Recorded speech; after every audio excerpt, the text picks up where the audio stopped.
Welcome to the Tech Egg. Don't get scrambled. Enjoy the video. You start by confirming the exact SharePoint site URL and the target library or folder. This avoids broken links later.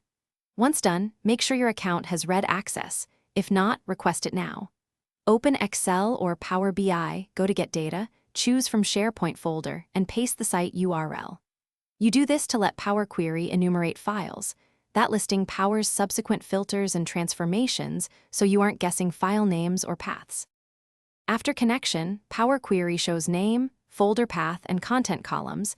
Use those to pinpoint the files you need.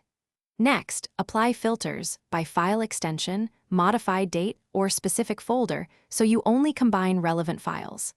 Click Combine Files to generate a sample transform. Then edit that sample query to standardize column headers, set data types, and remove unneeded rows. This ensures all files merge cleanly and prevents. Finalize by choosing Close and Load to and pick Worksheet or Data Model depending on size and needs. Once loaded, configure refresh options. Verify credentials under Data Source settings, enable background refresh if desired, and set a refresh schedule in Power BI or Task Scheduler for Excel. If refresh fails, check 3 things first: that the SharePoint URL is correct, your credentials are valid, and the sample transform works for all files. Addressing those usually resolves common combine and refresh errors.